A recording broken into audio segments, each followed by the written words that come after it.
Hey, you are now listening to the Graceway Podcast. Let's talk. Hey friends, welcome to Let's Talk. My name is Jeff Adams, and I am here to talk with Pastor Tim Dunn about his message today.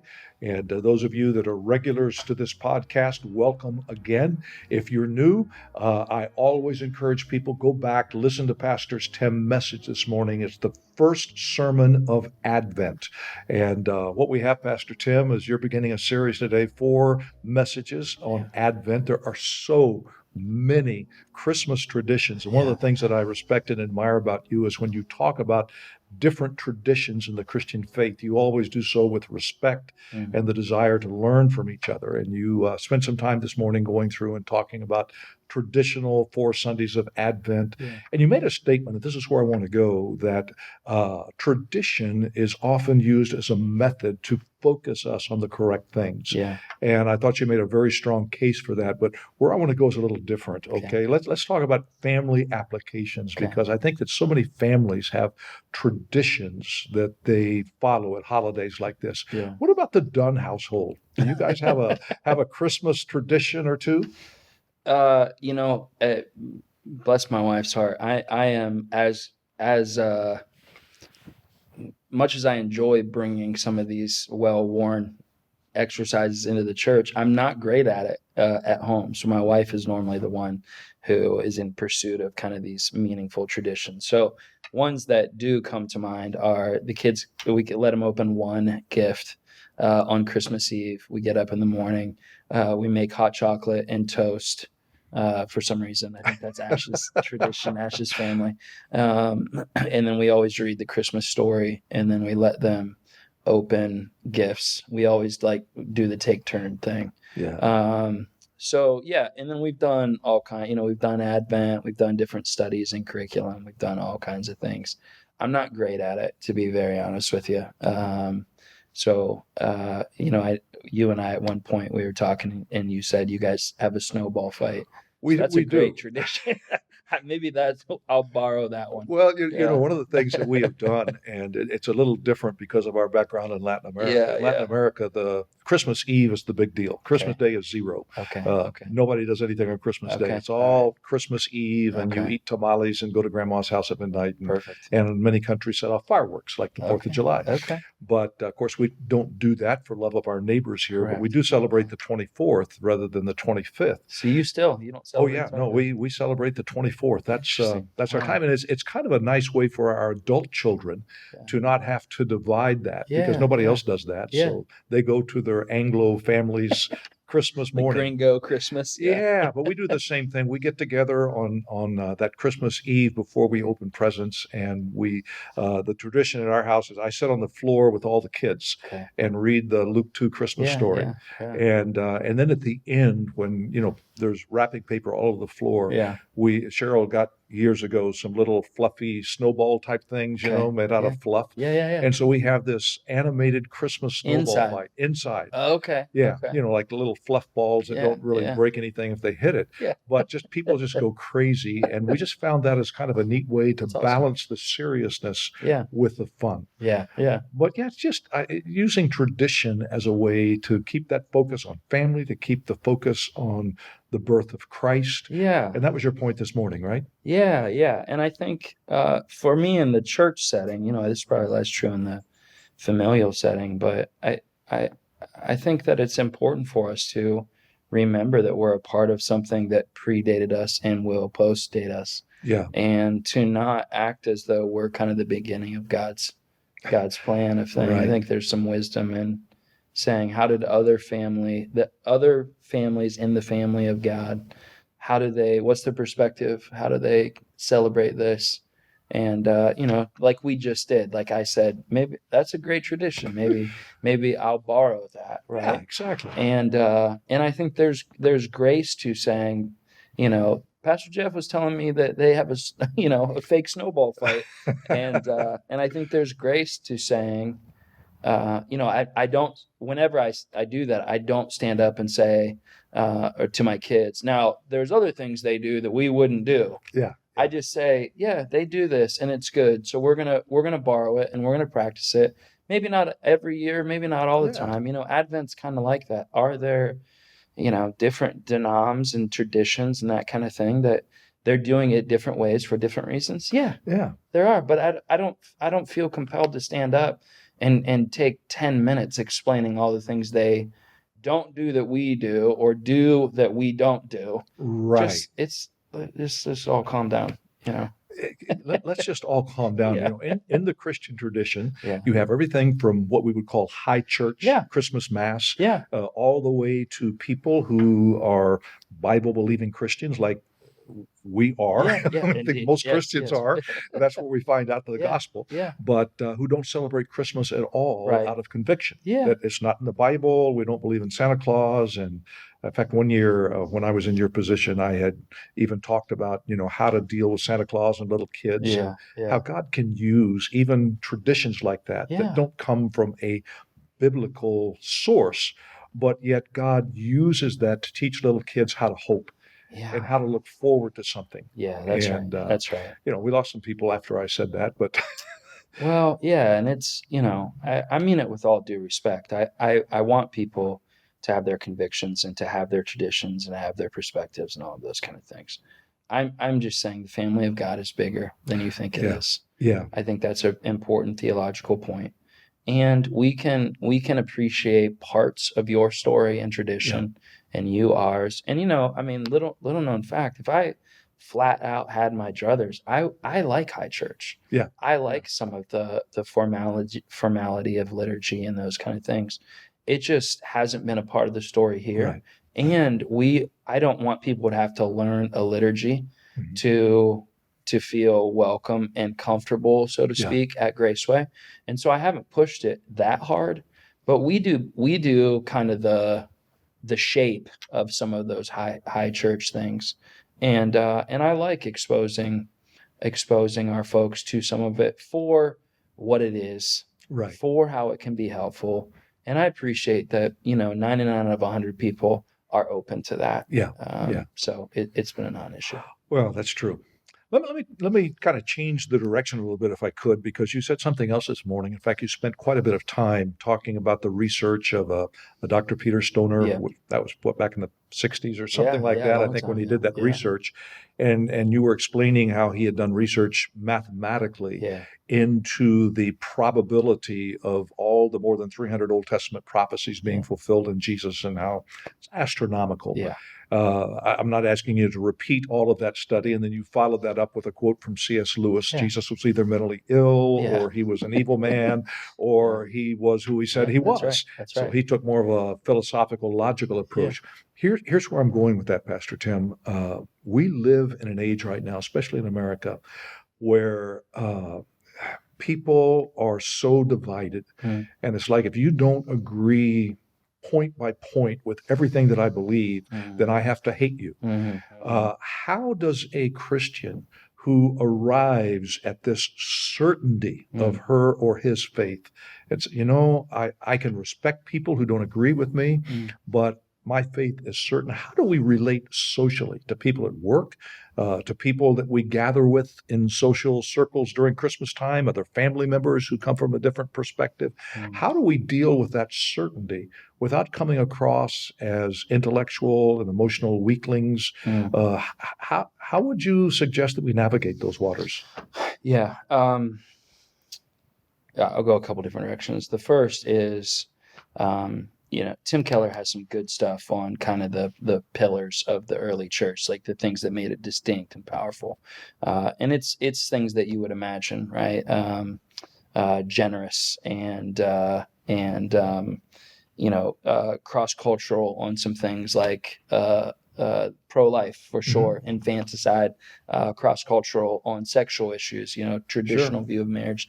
Those were all parts that are pretty interesting about the church. But one of the things that he talks about that's so interesting is that he said that the church historically never viewed it as their role to respond in kind to persecution or pressure or any of those kind of things, that it's a marker of the early church, that they didn't respond with revenge or those kind of things. So one is, our faith has at its center a God who is capable of response and chose to not. When Jesus came, he came, as a construction worker, a lamb to the slaughter, all of those kind of things. So one is just that's a part of our heritage. Two is, I like to work out, and the biggest guys that I've ever seen in a gym have no interest in proving their who they are. There's a built-in confidence to them. Yeah. And I do weary of Christians who are always looking for a fight, always having to respond, always having to, what about me? What about, like, hey, we can have very solid confidence. There is a humility that comes from confidence that I think is very important. There's a trust in God's ability to respond for us that I think is very important. And, sometimes whenever these things come up, we aren't defending Jesus, we're defending what you said. I don't want to look like an intellectual weakling. And I'm more about defending me than I am interested in defending Jesus. And so, I would say to people, you don't have to respond. I would say to people, be confident when you know. I would say to people, be humble enough to say when I don't know, because there are times that I've talked to people, brilliant, lots of letters after the name. And I'm like, yeah, I don't know. You got me, right? I'm willing to learn and have those conversations. But I just think I would say to Christians, our faith is perfectly fine and stable, whether you defend it or not, argue back or not, someone attacks it or not. So again, very similar. Let's all just relax. That seems to be the theme today. And, the stuff with Stoner and C.S. Lewis is all great and fascinating, but it isn't in and of itself our faith. Right. Exactly. So, I like it, but I'm not trying to get too far down the rabbit hole in the thing. Like, it's an interesting analogy. The idea of a rabbit hole. We can go down those rabbit holes so quickly. Yeah. And while mathematical probability, statistics, and logical explanations and whatnot are very good when they talk about the certainty of our faith as a whole. Yeah. I think where we lose it many times is we think that we have to be able to detail everything from that point. Yeah. And anytime somebody takes a brick out of our wall, it falls down. And, but it doesn't. It doesn't. Point. Exactly. And it seems like maybe listening might have a part to play. Listening with respect to other viewpoints and not being intimidated by that. Yeah. And I mean, if you think that it kind of goes back to the tradition thing. If you think that all truth is God's truth, if you think that God is He's the way, the truth, and the life, all those. Okay, fair enough. Then if somebody says something that's true, they're not the first one to think of it. Exactly. Right? Like God is the originator, the genesis of all truth. And sometimes when we get defensive, we're not defending God. We're not even defending God's truth. We're defending ourselves and our perspective of the slice of the Christian pie. And so, I think be humble, listen, learn. All truth is God's truth. You can say, I don't know. God doesn't need you to defend him. Let's learn. Let's be humble. And I think, towards your, I don't find that people outside of our faith view Christians as intellectual weaklings. I think that they view them as egotistical and narrow-minded, and that's different.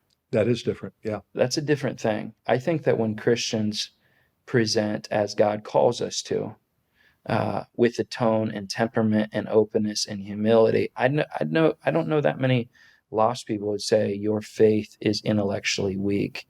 I do think people tire of the ranting and raving and the condescending narrow-mindedness, and that's a different thing. So, I think we can agree on that. And the kind of the smug bumper sticker responses to people sometimes, as though we have all the answers. There's power in saying, I don't know, but I'm confident in my faith.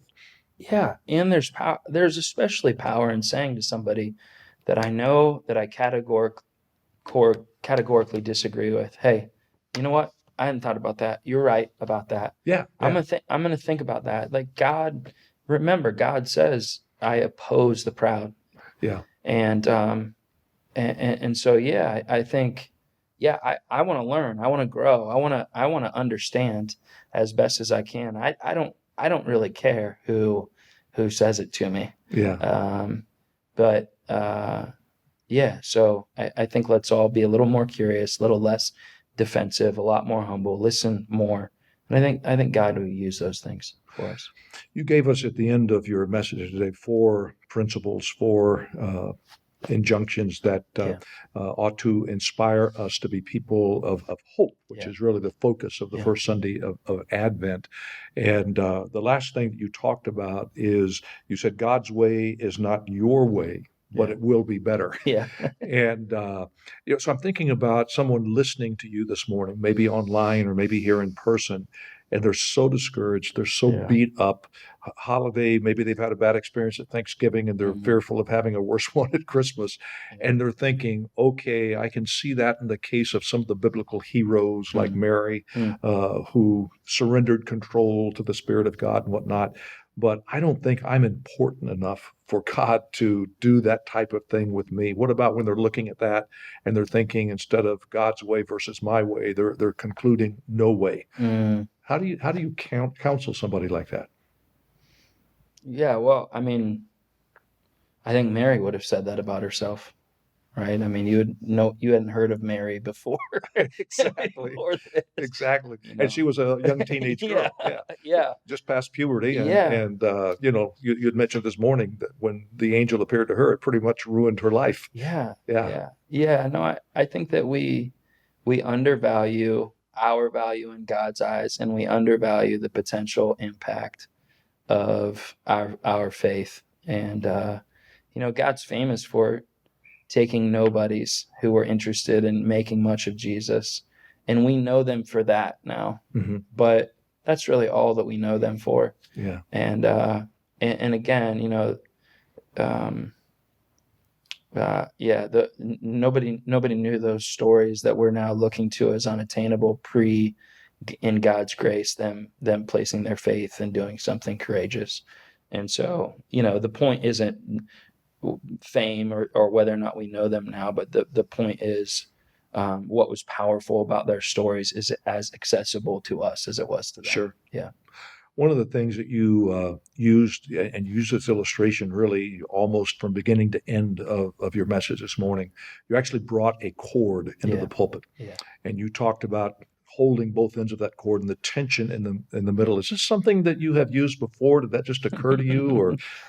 Yeah, I've used it a couple of times here because it is so, for me, I think that when you stop most people and say define hope, Yeah. we have no beef with Walt Disney, but we have a more Disney inspired definition than biblically inspired definition. Sure. And that's a killer for us when we really need it, because it's hard for us to conjure up kind of joyful optimism, which is, I think, what most of us would call hope. The good news is that's not what the Bible calls hope. Right. It's not, kind of, I sing a song when I'm having a bad day kind of thing. So the idea, the one of the root words in the biblical definition, kav, means cord. And it's this idea of this cord being pulled taut. And it's like that tension is where hope is. It's such an interesting way. I came across it a handful of years ago, and actually had to call one of our production guys and say, "Do we still have that cord?" But yeah, for me, it was just very freeing. Yeah. That I don't have to be something that I'm not. Mm-hmm. Part of hope is waiting, and part of hope is the surrender in the tension. Yeah. It just felt more accessible to me than becoming a Disney character did. So. Well, yes, we are in that time of year when the Disney Channel and the Hallmark Channel are the staples of life. Absolutely. And everything is a happy. Yeah. My wife and I just watched one of those last night. It's kind of another Christmas tradition. Yeah. But what do you do for the people that are truly suffering, and they're right in that spot of tension? Yeah. And so powerful when you contrasted hope with control. Yeah. And the surrender aspect of hope. Right. Versus control. Yeah. Anytime we try to control something, it usually does not end well. It doesn't. And that's why, I ended today with James, let steadfastness have its full effect. Yeah. That's such a powerful, we don't think about being steadfast coming to fruition, but that idea of then you'll be perfect and complete, lacking nothing, that there is a culmination to our hope. Now that it may, to be fair, be on the other side of eternity, but God does keep his word. God's plans can be trusted. God's purposes can be depended on. But there is a compulsion for a Christian of I need to continually exercise these principles of hope. But it does begin as Scripture describes it. Hope begins with surrender, and when we can't do that, hope's very hard to come by. Yeah, for sure. Yeah, I thought it was a powerful thought visually when you see that. And so many of us are visual. Yeah. And we so often live in the intellectual world of theology, which doesn't seem to help us much when we're in that point of tension. Yeah. But yet you've got that James passage that you referenced there in James 1. You see both ends of the cord. You see the current suffering and testing and pain that I'm going through. But then you see the ultimate outcome of that, which is a strengthening and a maturity and a completeness. And James and Peter talk about that, and Paul. And Paul, exactly. This kind of sequencing. Embrace the trials. And they say that. Absolutely. Be glad, and there is a punchline to this. So here's a question from that, because another point that you made is don't focus on the plan, focus on the promise. In our technological information age, we want everything planned out in detail. Right. And your advice was focus on the promise. All right, so here I am. I'm living in this point of tension. I've got the pain and the suffering on one hand. I intellectually understand that God loves me and he has something better for me. What are some of the promises that I hold on to? Well, let me first say one thing that I think the plans of God, the phrase I use, are hidden in the promises of God. And this is as pastoral as I can be with people, that we think that the promises and the plans are two things. I don't think they are. I think they're one thing. Right. And the way we interface with them is the promises of God. So, that he is near to the brokenhearted, that he's our high tower of refuge, that he's our banner of victory. Like all of these things that we sing are biblical references wrapped into them. What's interesting though for me is you look at the Psalms, right? And David's in these circumstances of tension. Repeatedly. Like, bro, like what is happening? And most of the Psalms are almost him demanding God keeps his word. Yes. And what's amazing, it's a two-step. It's not a one-step. The demand for God to keep his word, keep his promise, is what sets the plan of God in motion. Right.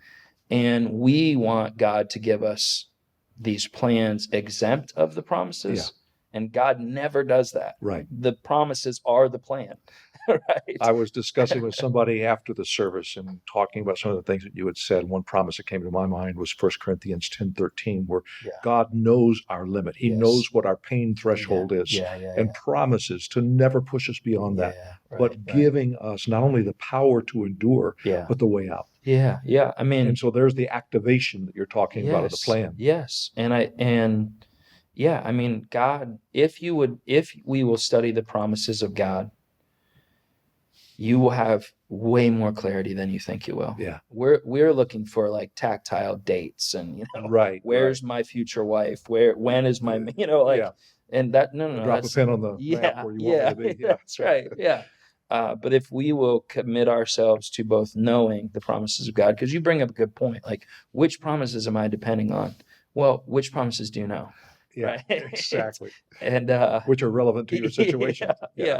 But if we will depend on the promises of know and depend on them and orient ourselves toward them, you will see the plans of God unfold before you. Absolutely. Well, with that pastoral advice there, I think that's probably a good place for us to end up today. And once again, I just want to say, if you did not hear the message this morning, the first message on Advent, it's available on YouTube. It's available through the Graceway website.